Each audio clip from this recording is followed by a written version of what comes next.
Morning children, आज हम लोग जीन्स संकल्पना के बारे में पढ़ेंगे। जीन्स, जिसके लिए फादर ऑफ जेनेटिक्स मेंडल ने सबसे पहले नियम दिए थे, जिनको फादर ऑफ जेनेटिक्स के नाम से ही इसलिए जाना जाता है क्योंकि उन्होंने जेनेटिक्स के लिए सबसे पहले प्रयोग किया था। शायद आप लोग को मालूम होगा, इसके प्रीवियस चैप्टर्स में आप पढ़े होंगे। तो वो जीन्स है क्या चीज़, फैक्टर्स क्या है, कैसे काम करता है, इसके बारे में भी आज हम 3 बिंदुओं के आधार पर जीन संकल्पना को पढ़ेंगे। जीन क्या है, उसकी परिभाषा, जीन संकल्पना के अंतर्गत क्या क्या मत है, क्या क्या थ्योरीज हैं या क्या क्या विचार प्रस्तुत किए गए अलग अलग साइंटिस्टों के द्वारा, और उसकी संरचना किस प्रकार की होती है, रासायनिक संरचना की दृष्टि से जीन्स किस प्रकार के पदार्थों से मिलकर बने हुए हैं, है ना, किस प्रकार के अणुओं से मिलकर के बने होंगे। यदि आपको क्लास 11th का याद हो तो आपने पढ़ा होगा दीर्घ अणु और लघु अणु। दीर्घ अणुओं के अंतर्गत 2 नाभिकीय अम्ल आते हैं, एक है डीएनए और दूसरा है आरएनए। ये जो जीन्स है ये मुख्य रूप से डीएनए का ही एक हिस्सा है। ठीक, तो सबसे पहले जीन्स की परिभाषा कि जीन्स है क्या चीज़। जीन्स ऐसे पदार्थ हैं जो सभी सजीवों में पाए जाते हैं। सभी सजीवों की कोशिकाओं में एक संरचना होती है जिसको हम कहते हैं केंद्रक। इस केंद्रक के अंदर कुछ धागे नुमा संरचनाएं पाई जाती हैं जिनको हम कहते हैं गुणसूत्र या क्रोमोसोम्स। और ये जो जीन्स होते हैं ये इन्हीं क्रोमोसोम्स के ऊपर लगे हुए रहते हैं या उनसे अटैच रहते हैं या उनसे चिपके हुए रहते हैं। ठीक, तो जीन्स जो है वास्तव में आनुवंशिक इकाइयां हैं जो एक पीढ़ी से दूसरी पीढ़ी, जनकों से संततियों में, जनकों से संतति, संतति मतलब बच्चे, चिल्ड्रन, है ना, एक पीढ़ी से दूसरी पीढ़ी, मतलब हमारे अंदर के जो गुण है वो हमारे बच्चों में स्थानांतरित होते हैं। वो किसके कारण स्थानांतरित हो रहे हैं? जीन्स के कारण। हमारे बच्चे हमारे जैसे दिखाई देते हैं या हम अपने माँ बाप जैसे दिखाई देते हैं। क्यों दिखाई देते हैं? क्योंकि उनके लक्षण हमारे अंदर स्थानांतरित हो गए हैं और इसी वजह से हम उनके जैसे ही दिखाई देते हैं। मानव की संतान मानव जैसी होती है, बंदर की संतान बंदर जैसी होती है। मानव प्रजाति अलग है, बंदर की प्रजाति अलग है। तो इस प्रकार से एक जाति के लक्षण उसी जाति के संततियों में, एक माँ बाप के लक्षण उसकी संतानों में, इस जीन्स की वजह से ही क्या होते हैं? स्थानांतरित होते हैं, ट्रांसफर होते हैं। इसीलिए जीन्स को आनुवंशिक इकाइयां माना जाता है या आनुवंशिक पदार्थ की इकाइयां कहा जाता है। और चूंकि ये लक्षणों को एक पीढ़ी से दूसरी पीढ़ी स्थानांतरित करते हैं, इसीलिए इनको वंशागति की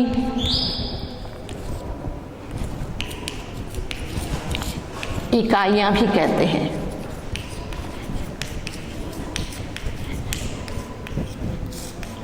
ये आनुवंशिक इकाई है और ये वंशागति की इकाइयां भी हैं।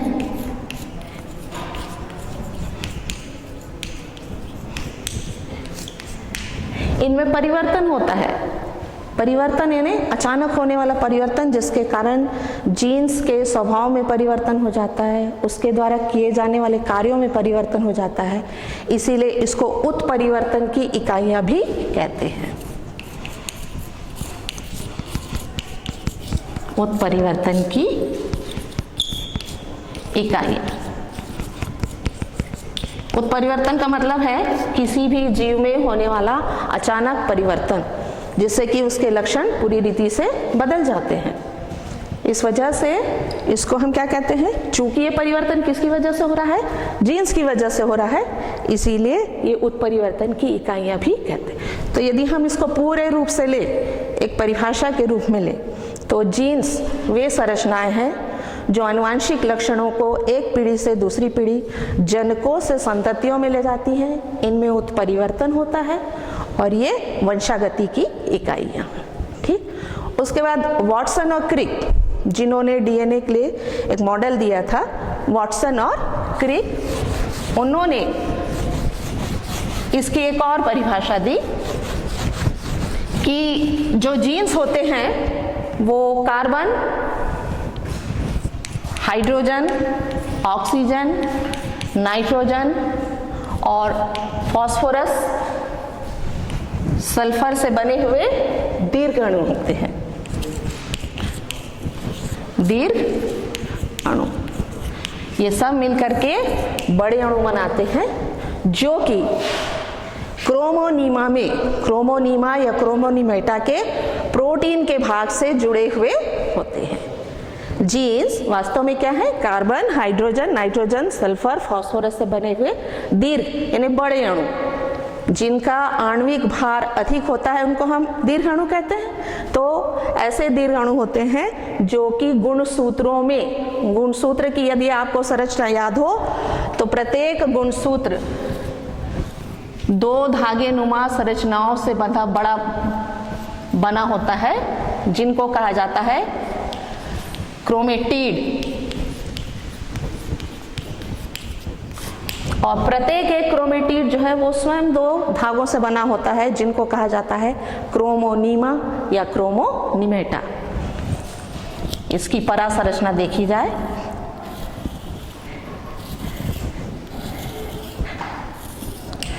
तो ये दोनों संरचनाएं क्या कहलाएंगी? क्रोमोनीमा या क्रोमोनीमेटा।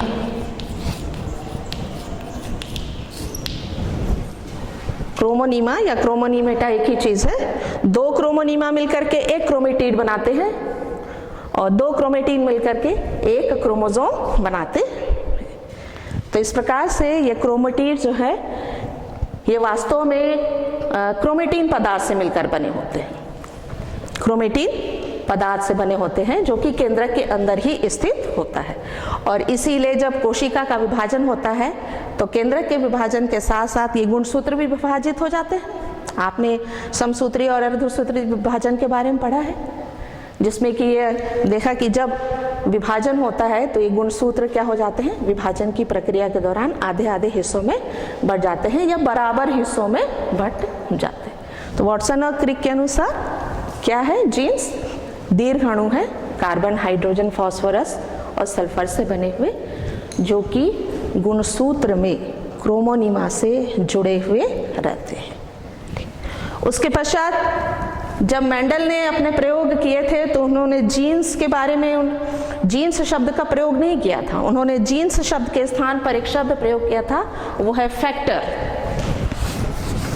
मेंडल ने कौन से पौधे के ऊपर प्रयोग किया था?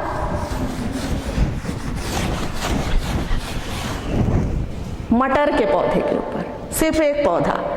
और उन्होंने एक बार मटर के पौधे में देखी कि उसमें 7 कॉन्ट्रास्ट कैरेक्टर होते हैं, 7 विपर्यासी लक्षण होते हैं। और उसके लिए कोई ऐसी चीज होती है कोशिका के अंदर जो कि जिम्मेदार होती है कि उस लक्षण को एक पीढ़ी से 2 पीढ़ी दूसरी पीढ़ी में पहुंचाए। तो उस शब्द को उन्होंने कहा, उस चीज को उन्होंने कहा फैक्टर, कारक हिंदी में जिसको कहते हैं। लेकिन जब बाद में वॉटसन और क्रिक, सैटन और बावेरी, मॉर्गन, ये साइंटिस्ट, विल्किंस, ऐसे बहुत सारे साइंटिस्ट हुए जिन्होंने मेंडल के पश्चात जीन्स के क्षेत्र में या आनुवांशिकी के क्षेत्र में बहुत सारे प्रयोग किए। और जब उन्होंने अपने अपने अलग अलग प्रयोग किए तो उन्होंने अलग अलग विचार प्रस्तुत किए। तो उस विचारों को एक साथ एग्जाई करके एक थ्योरी बनाई गई जिसको कहा जाता है जीन संकल्पना या उसके थ्योरी या जीन कॉन्सेप्ट थ्योरी। तो उस थ्योरी के अनुसार जो जीन्स होते हैं, जितने भी जीन्स होते हैं, हर कोशिका के अंदर जीन्स होते हैं, ये ध्यान रखिएगा।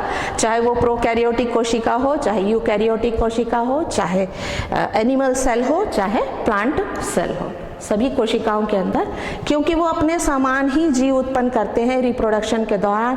चूंकि वो अपने समान जीव उत्पन्न करते हैं, इसका मतलब क्या है, सबके अंदर कोई ऐसी चीज मौजूद है जो कि उनके लक्षणों को उनकी पीढ़ी में पहुंचा रही है, स्थानांतरित कर रही है। ठीक, तो जीन संकल्पना के अनुसार जीन्स जो है वो फिजिकल और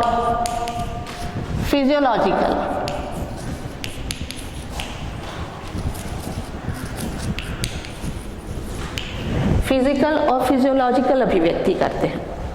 फिजिकल अभिव्यक्ति मतलब वो ऐसे कैरेक्टर्स बनाते हैं, उनके द्वारा ऐसे कैरेक्टर्स उत्पन्न होते हैं जिससे कि जनक के जो कैरेक्टर है, जनक के जो लक्षण है, वो उनकी अगली पीढ़ी में आ जाते हैं। और कार्यकी की दृष्टि से भी वो ऐसे कार्य करते हैं कि सेम टू सेम जैसे जनकों में अभिक्रिया हो रही है, वही अभिक्रियाएं उनकी संततियों में भी होती है। आपने देखा होगा कि एक ही माता पिता की संतान जो है अलग अलग दिखाई देती है वो एक ही माता पिता की संतान, उनमें जीन जो है उनके जनकों से ही स्थानांतरित हुए, फिर भी अलग है।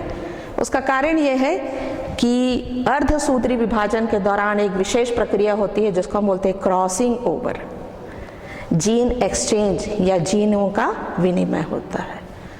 तो उस जीन विनिमय के दौरान चूंकि गुणसूत्रों का आदान प्रदान होता है, तो जीन्स भी आदान प्रदान हो जाते हैं।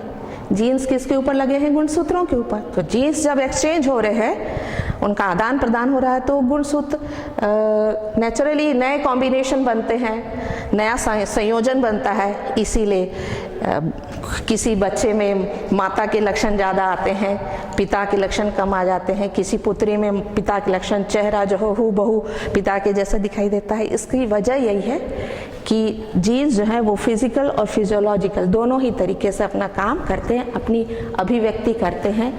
और जितने भी क्रियाएं हैं उनको, यानी शरीर में जो भी मेटाबॉलिक एक्टिविटीज होती है, शरीर में होने वाली रासायनिक जैव रासायनिक क्रियाओं को हम क्या कहते हैं, उपापचयी क्रियाएं।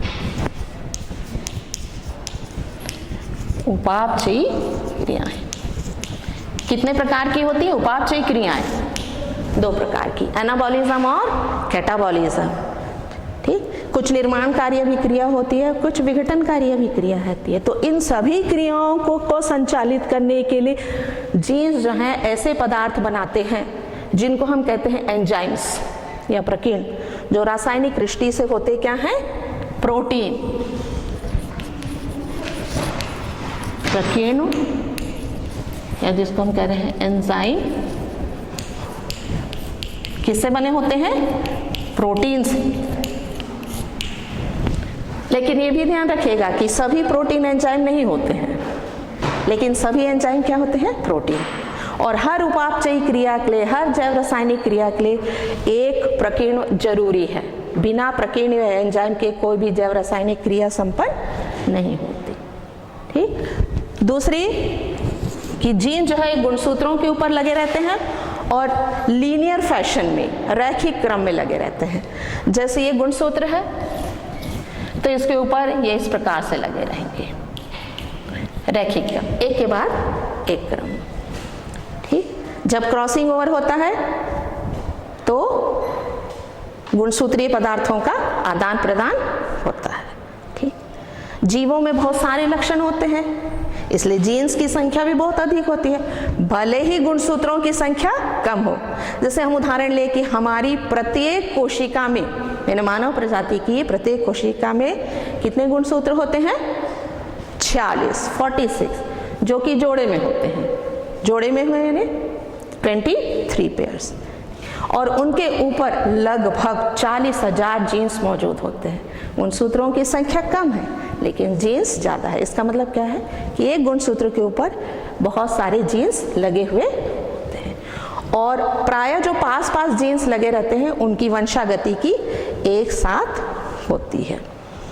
और इनमें चूंकि ये वंशागति की के क्या है, इकाइयां हैं, इसीलिए इनमें म्यूटेशन भी होता है, इनके रूप भी बदलते हैं।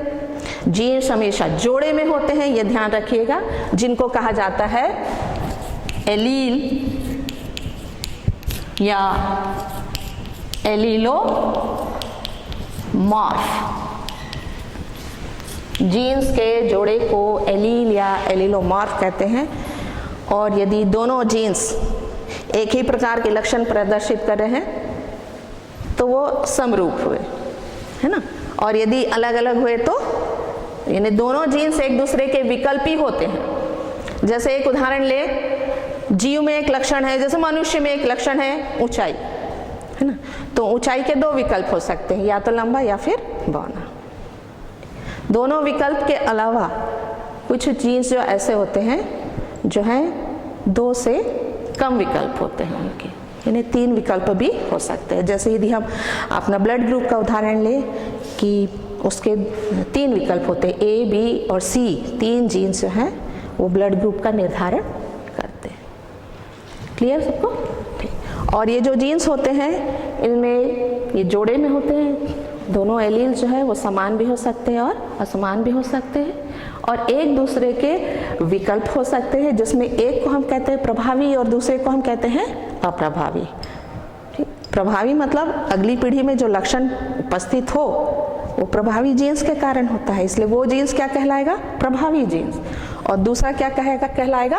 अप्रभावी जीन्स। तो इस प्रकार से बहुत सारे मत या थ्योरी जो है जीन संकल्पना के अंतर्गत प्रस्तुत किए गए।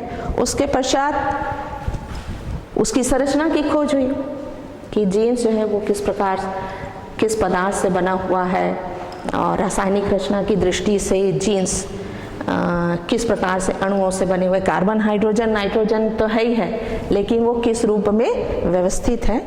तो इसके लिए इसकी रासायनिक रचना के लिए सबसे पहले बेंजर ने एक मॉडल दिया। बेंजर एक साइंटिस्ट थे,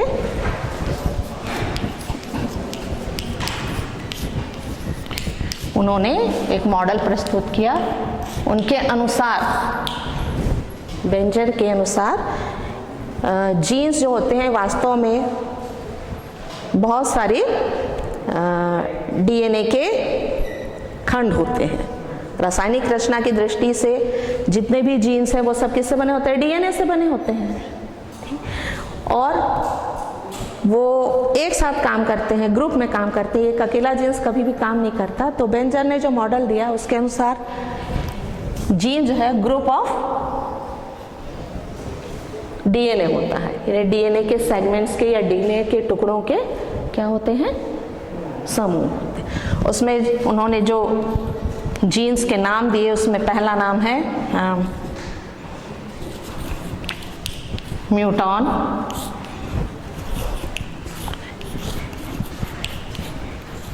एक होता है रिकॉन और एक होता है सिस्ट्रॉन।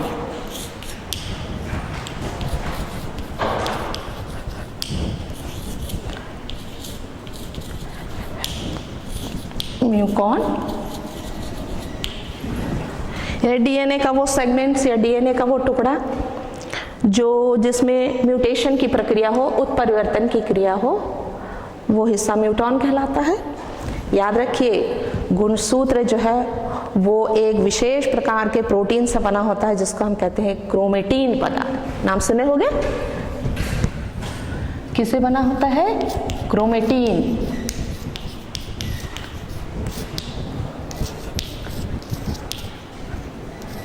गुणसूत्र क्रोमेटीन से बना होता है, और क्रोमेटीन क्या है?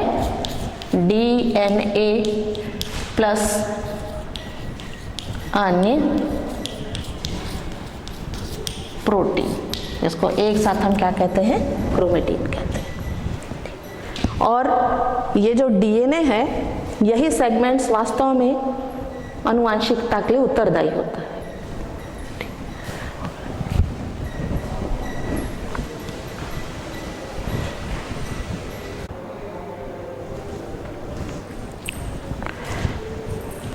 जीन संरचना के लिए बेंजर ने जो मॉडल दिया था उसके अनुसार डीएनए म्यूटॉन, रिकॉन या सिस्ट्रॉन टाइप के हो सकते हैं। एक ग्रुप ऑफ जीन्स है जो कि डीएनए के अलग अलग प्रकार के सेगमेंट से या खंडों से मिलकर के बना हुआ है। तो म्यूकॉन क्या है? जिसमें कि म्यूटॉन है ना, उत्परिवर्तन की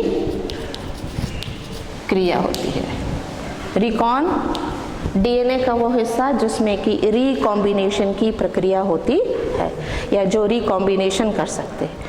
पुनर्संयोजन की प्रक्रिया, पुनर्संयोजन कब होता है?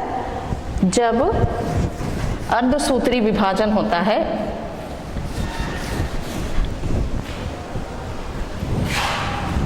अर्धसूत्री विभाजन। अर्धसूत्री विभाजन दो चरणों में चलता है। पहले को हम कहते हैं अर्ध सूत्रण और दूसरे को हम कहते हैं सम सूत्रण। तो अर्धसूत्रण की जो प्रक्रिया होती है उसमें पहली प्रक्रिया होती है अंतरावस्था, उसके बाद दूसरी क्रिया होती है केंद्रक विभाजन,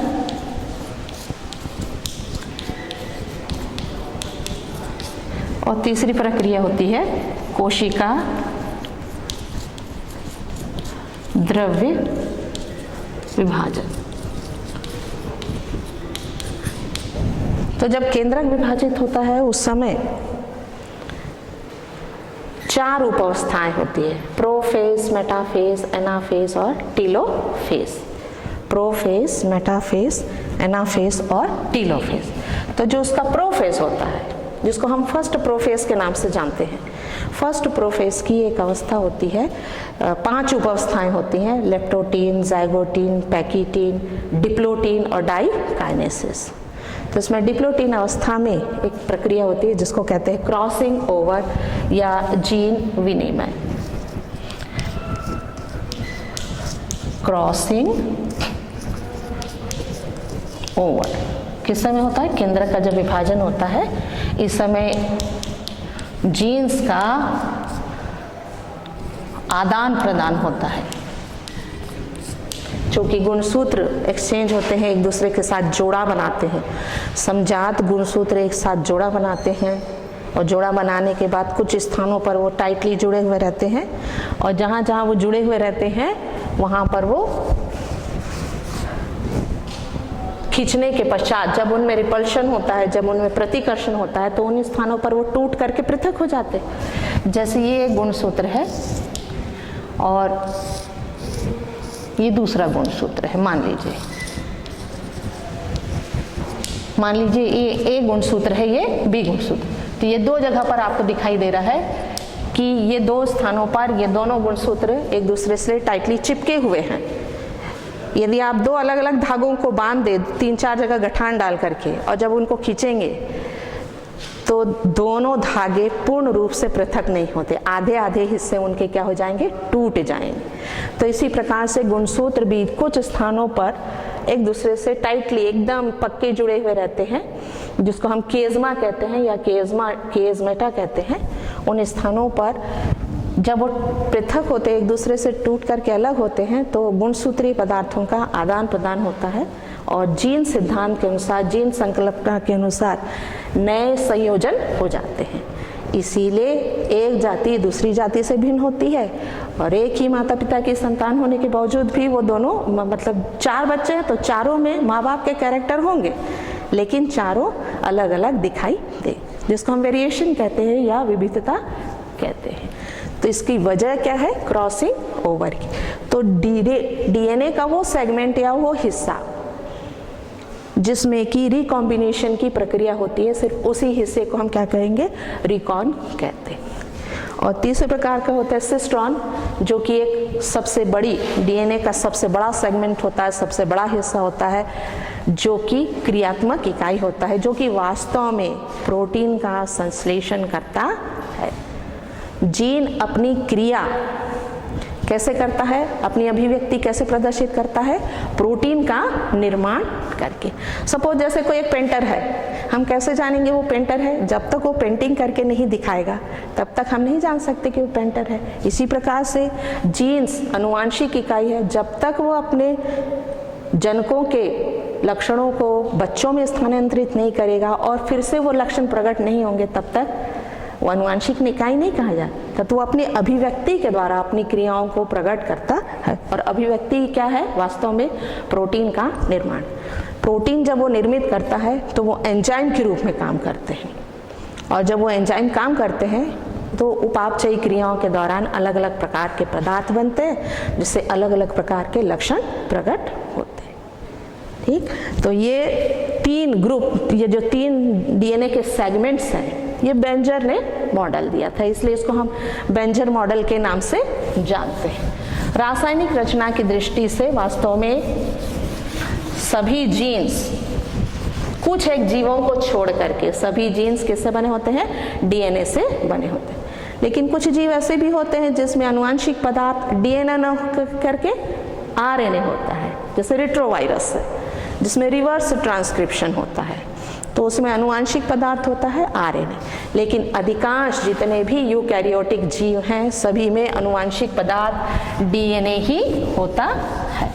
तो उस डीएनए की संरचना किस प्रकार की होती है और उस डीएनए के लिए जो मॉडल दिए गए हैं उसमें सबसे प्रचलित मॉडल कौन सा है? वाटसन और क्रिक का मॉडल है। वो किस प्रकार का होता है थोड़ा सा अपन आइडिया ले लें।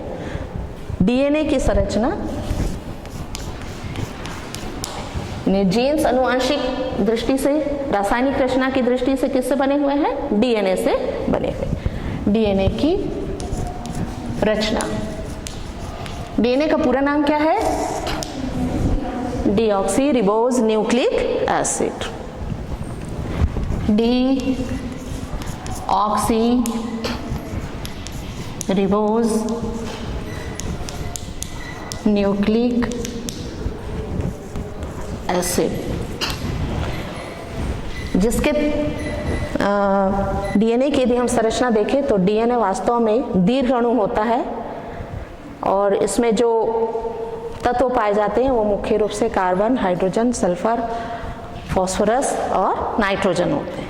ठीक, और ये रासायनिक रचना की दृष्टि से 3 भागों से बने होते हैं। एक नाइट्रोजनी 4,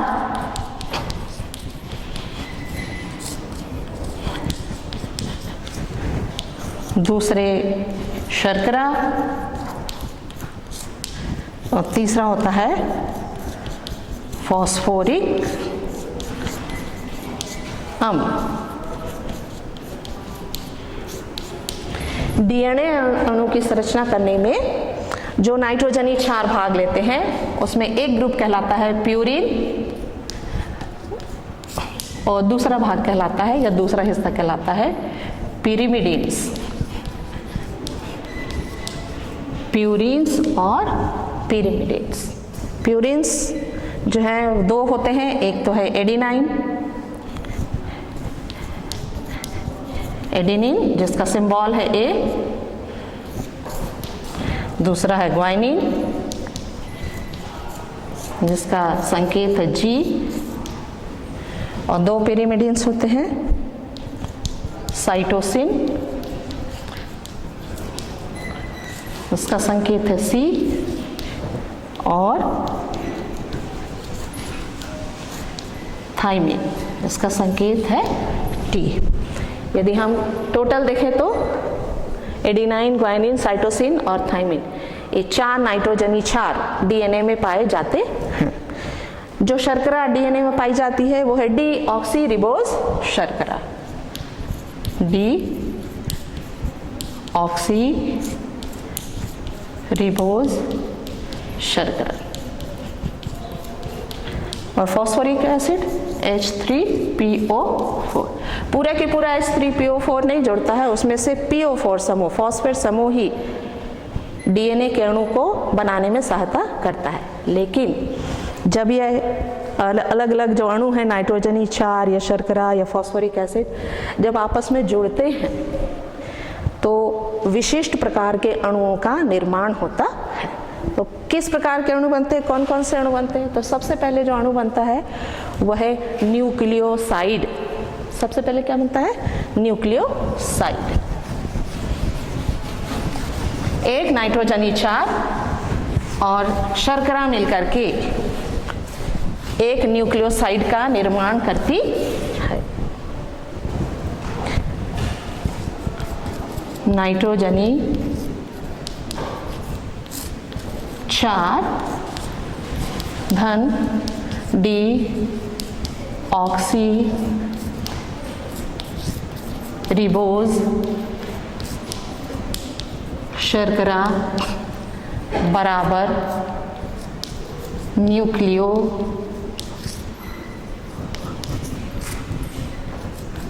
साइड। और न्यूक्लियोसाइड जो है वो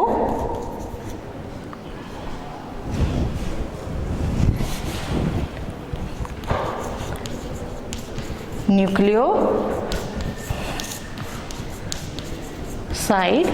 जब फॉस्फोरिक एसिड से जुड़ता है तो बनता है न्यूक्लियोटाइड।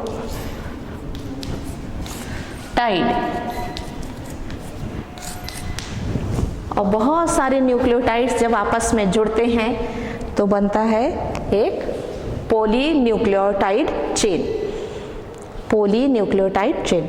और जब दो पॉलीन्यूक्लियोटाइड चेन आपस में जुड़ते हैं तो डीएनए का एक अणु बनता है। डीएनए के एक अणु के निर्माण के लिए दो न्यूक्लियोटाइड की श्रृंखला चाहिए, ठीक है। और न्यूक्लियोटाइड्स का निर्माण करने के लिए एक नाइट्रोजनी 4 और पहले क्या जोड़ते हैं, एक शुगर का अणु, शर्करा का अणु। कौन सा शुगर?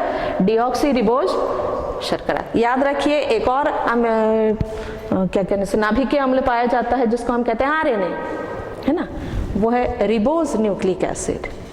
वो है रिबोज न्यूक्लिक एसिड। इसमें क्या होता है? Deoxy ribose nucleic acid. जैसे नाइट्रोजनी 4 यदि एडिनाइन, यदि ये शर्करा से जुड़ेगा तो बनेगा एक न्यूक्लियोटाइड। फिर इसी के साथ जब एक फॉस्फोरस अणु जुड़ जाएगा तो ये कंप्लीट क्या कहलाएगा? न्यूक्लियोटाइड। आधा हिस्सा नाइट्रोजनी 4 plus sugar is equal to nucleoside. और जब PO4 उसके साथ जुड़ता जाता है फॉस्फोरस का ग्रुप तो क्या बन जाता है? न्यूक्लियोटाइड। और बहुत सारे न्यूक्लियोटाइड्स जब आपस में जुड़ते हैं तो क्या बनता है?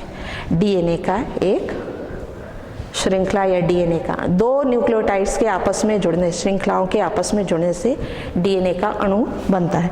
वॉटसन और क्रिक ने डीएनए की संरचना के लिए एक मॉडल दिया था। उसके अनुसार डीएनए जो है वो कुंडलित अणु होते हैं। यदि आप गुणसूत्र की संरचना देखें तो केंद्र के अंदर गुणसूत्र जो है वो बहुत कुंडलित संरचना है। उसमें दो हिस्से होते हैं, चूंकि वो क्रोमेटिन से बना हुआ है तो क्रोमेटिन प्लस प्रोटीन। प्रोटीन का हिस्सा वो हिस्सा है जो विभाजित नहीं होता, जो अपने समान अणु नहीं बना सकता, लेकिन डीएनए का हिस्सा जो है वो अपने समान अणु का निर्माण कर सकता है, यानी उसमें डुप्लीकेशन होता है या रेप्लिकेशन की प्रक्रिया होती है। ये फर्क है। तो जब डुप्लीकेशन की प्रक्रिया होती है तो गुणसूत्र पूरे खुल जाते हैं और उसके बाद उनके द्विगुणन की या रेप्लिकेशन की प्रक्रिया आरंभ होती है।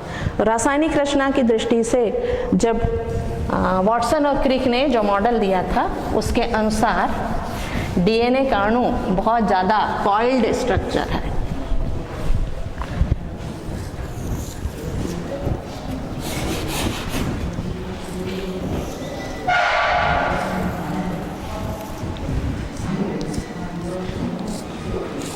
जिसमें न्यूक्लियोटाइड्स की दो श्रृंखलाएं होती हैं और एक श्रृंखला दूसरी श्रृंखला के द्वारा जो जुड़ा हुआ रहता है वो हाइड्रोजन बेस पेयर के द्वारा जुड़ा रहता है। यदि हम इसको खोल दे, सीधा कर दे तो ये कैसा दिखाई देगा? सीढ़ी के जैसा दिखाई देगा। ये इस प्रकार से।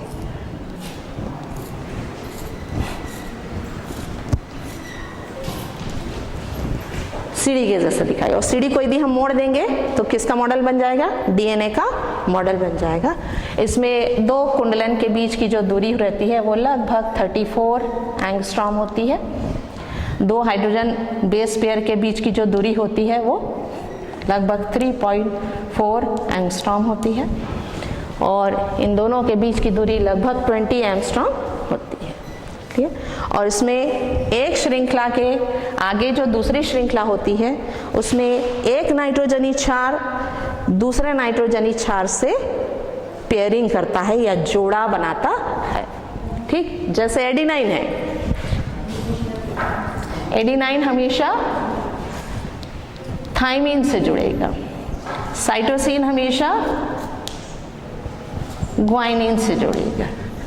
ग्वाइनिन और साइटोसिन के बीच में जो बेस पेयर होते हैं, hydrogen base pair, base pair मतलब ऐसे डंडे जिसके द्वारा वो एक दूसरे से जुड़े हुए हैं, वो 3 होते हैं एडिनाइन और थाइमिन के बीच में। एक थाइमिन और एडिनाइन, इनके साथ जुड़ी रहती है शर्करा।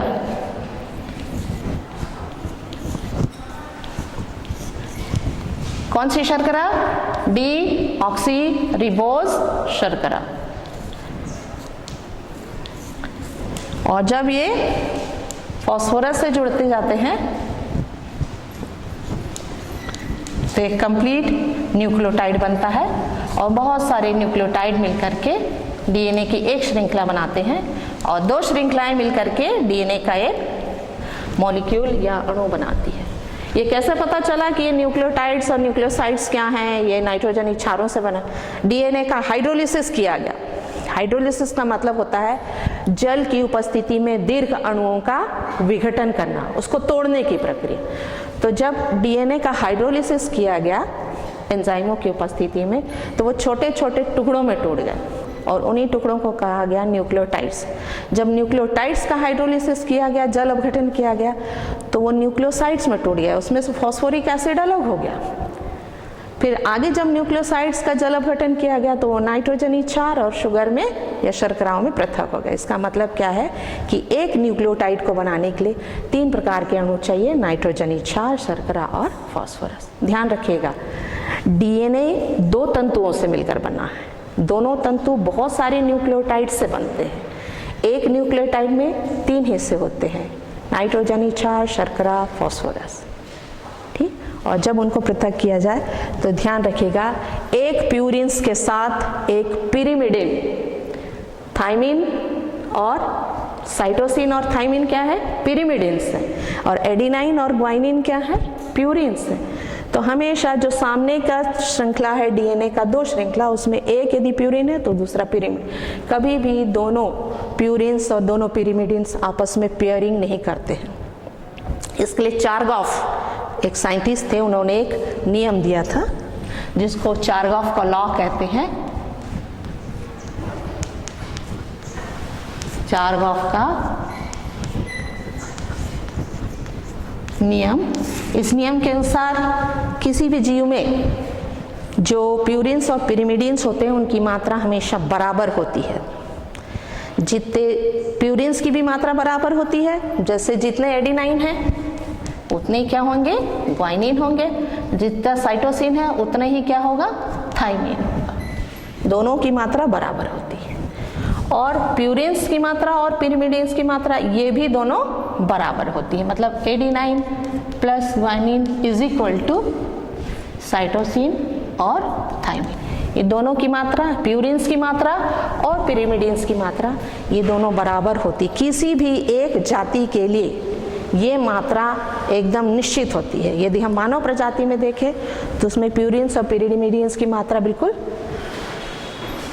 निर्धारित होगी या निश्चित होगी। यदि हम दूसरे जाति को देखें तो उसमें ये प्यूरिन्स और पिरिमिडिन्स का जो संगठन है या जो मात्रा है ये इस जाति से अलग होगा। यानी मानव जाति और बंदर की प्रजाति यदि हम देखें तो दोनों में नाइट्रोजनी क्षारों का जो संगठन है, जो अनुपात है, वो अलग अलग होता है। मतलब इनका अनुपात ही निर्धारित करता है कि ये मात्रा, ये जाति अलग अलग। तो इस प्रकार से यदि हम वाटसन और क्रिक का मॉडल देखें तो उसमें 2 बेस पेयर होते हैं और जब इनको तोड़ा जाए तो सबसे पहले बीच में से ये दोनों डंडे टूटते हैं, है ना। एडिनाइन और थाइमिन के बीच में जो डबल बॉन्ड है हाइड्रोजन का, और इसमें जो 3 हाइड्रोजन बेस पेयर है, ये टूटते जाते हैं और दोनों तंतु फिर क्रमशः क्या हो जाते हैं? एक दूसरे से पृथक होते जाते हैं। फिर इनकी संरचना के लिए आगे और नेक्स्ट क्लासेस में अपन पढ़ेंगे कि ये किस प्रकार से बनते हैं, ये जीन्स वास्तव में कार्य कैसे करते हैं और किस प्रकार से ये प्रोटीन की संरचना करते हैं या प्रोटीन का निर्माण करते हैं। इसको आप नोट कर लीजिए, इसका कंक्लूजन। नेक्स्ट क्लासेस में हम इसी से संबंधित इसके कार्य पढ़ेंगे।